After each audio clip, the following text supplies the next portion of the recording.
Coba deh, bayangin ada nggak sih ruang kelas terbaik yang sama sekali nggak punya dinding? Di mana gurunya ya bumi itu sendiri. Yuk kita bedah bareng-bareng filosofi pendidikan yang luar biasa ini. Di mana setiap jengkal tanah itu ibarat halaman buku pelajaran. Nah, kutipan ini bener-bener jadi intinya loh. Kita bakal lihat gimana aksi yang kelihatannya sederhana banget, kayak cuma menanam satu benih, ternyata bisa jadi pelajaran hidup yang paling kuat, yang diam-diam, pelan-pelan, mengubah cara kita melihat dunia. Oke, kita mulai dengan mengubah cara pandang kita sedikit. Bukan lagi melihat alam sebagai objek atau sesuatu yang ada di luar sana, tapi sebagai sumber kebijaksanaan. Sumber ilmu yang hidup dan gak akan pernah ada habisnya. Dari tanah ya, dari tanah kita belajar jadi rendah hati. Dia itu kayak ngingetin kita terus, kita ini asalnya dari mana, dan nanti juga akan kembali kemana. Sebuah pelajaran penting bahwa semua kehidupan yang besar itu mulainya dari sesuatu yang sederhana dan tersembunyi. Terus dari pohon kita belajar sabar. Coba deh perhatikin pohon. Dia tumbuh pelan-pelan, santai aja ngadepin panas. Hujan ganti musim, nggak pernah tuh dia buru-buru.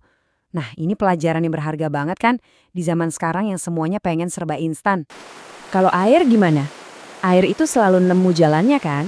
Dia lentur, bisa adaptasi, tapi jangan salah, kekuatannya luar biasa. Ini ngajarin kita gimana caranya buat terus maju dalam hidup. Fleksibel, tapi tetap punya tujuan yang jelas. Dan dari udara kita belajar soal siklus kehidupan. Kita sering lupakan, udara yang kita hirup ini kan hadiah dari tumbuhan. Terus napas yang kita keluarin, malah ngasih kehidupan balik ke mereka. Ini bukti nyata kalau kita semua ini saling butuh, saling terhubung. Terus buat apa sih belajar dari alam ini semua? Nah, tujuannya itu satu, membentuk yang namanya generasi waluya. Apaan tuh waluya? Intinya jadi manusia yang utuh, yang peduli. Nah, ini dia konsep utamanya, Pancawaluya. Kata waluya itu sendiri artinya keren banget loh, yaitu selamat dan menyelamatkan. Jadi tujuannya bukan cuma bikin orang pinter di sekolah, tapi juga punya karakter yang bisa, menyelamatkan dirinya sendiri dan juga lingkungan sekitarnya. Konsep waluya ini punya 5 pilar, semacam 5 fondasi gitu. Ada cager, itu sehat fisik dan mental. Pinter, ya cerdas. Bager, artinya baik hati. Bener, itu jujur. Dan singer, terampil. Perhatiin deh, cerdas akademik itu cuma salah satu dari 5. Semuanya harus seimbang biar jadi manusia yang benar-benar utuh. Dan yang paling asik tuh caranya. Ini bukan soal perintah atau paksaan, tapi lebih kayak sebuah ajakan. Belajarnya harus dibuat sadar, penuh makna dan yang penting menyenangkan. Kenapa? Soalnya perubahan yang datang dari hati, dari dalam diri sendiri, itu pasti bakal lebih kuat dan lebih awet. Oke, teorinya keren. Tapi gimana prakteknya? Nah, ada jalurnya, ada tahapannya. Namanya pancaniti. Ini yang bikin semua ide tadi jadi langkah-langkah yang konkret dan bisa kita jalani. Ini dia nih, 5 langkah perjalanannya. Gampangnya gini, dari mata, turun ke hati, lanjut ke tangan, jadi kebiasaan, dan akhirnya jadi karakter. Yuk, kita bedah satu persatu. Langkah pertama, niti harti. Ini simple banget, buka mata. Beneran deh. Gimana kita mau benerin masalah kalau kita aja nggak lihat masalahnya kan? Jadi tahap ini tuh soal melatih kepekaan kita biar bener-bener ngeh sama apa yang terjadi di sekitar. Habis melihat, kita masuk ke niti surti. Di sini levelnya naik.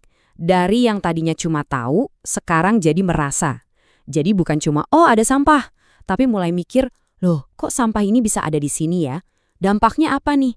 Nah ini proses nyambung-nyambungin informasinya biar pahamnya lebih dalam. Udah tahu, udah ngerasain? Ya saatnya gerak dong. Ini dia niti bukti. Disinilah teori ketemu aksi nyata. Jadi nggak cuma ngomong doang soal solusi, tapi beneran coba dilakuin. Walaupun kecil-kecilan, yang penting mulai. Nah, kutipan ini pas banget buat masuk ke langkah selanjutnya, niti bakti. Menanam itu momen, merawat itu perjalanan. Keren kan? Jadi niti bakti ini soal konsistensi. Soal ngelakuin hal yang sama berulang-ulang sampai akhirnya jadi kebiasaan.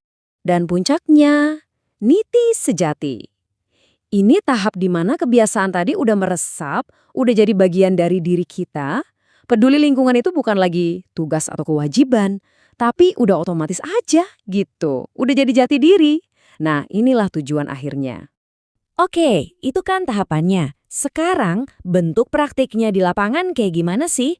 Biasanya ada 3 jalur utama yang sering banget dijalanin. 3 aktivitas ini kelihatannya simple ya, nanam pohon, jaga kebersihan, sama hemat energi. Tapi, di balik tiap aktivitas itu ada pelajaran intinya yang dalam banget. Nanam pohon itu belajar sabar, jaga kebersihan itu cerminan iman kita, dan hemat energi itu soal tanggung jawab. Coba kita dalamin dikit soal nanam pohon. Pohon itu kan guru yang paling diem, tapi ngajarin banyak hal. Dia ngasih tahu kita kalau semua yang baik itu butuh proses, butuh waktu. Dia ngasih kita oksigen, tempat teduh, tapi nggak pernah nagih. Wah, ini pelajaran soal memberi yang tulus banget. Nah, kita udah hampir sampai di akhir nih. Coba deh kita renungin lagi soal kekuatan dari satu tindakan kecil. Mungkin kelihatannya sepele ya, cuma nanam 1 biji, tapi dampaknya itu bisa untuk selamanya. Dan inilah intinya. Hubungannya itu 2 arah, timbal balik. Waktu kita ngerawat alam, tanpa sadar, alam itu sebenarnya lagi ngerawat dan ngebentuk karakter kita. Kebaikan yang kita tanam di luar sana, ujung-ujungnya bakal tumbuh di dalam diri kita sendiri. Jadi sebagai penutup ya, perjalanan ini tuh bukan soal jadi sempurna. Sama sekali bukan. Ini soal mau memulai, mau mencoba, dan mau jadi lebih baik.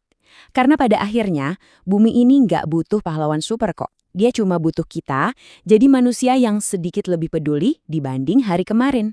Jadi pertanyaannya sekarang buat kita semua, kepedulian kecil apa ya yang bisa kita mulai hari ini?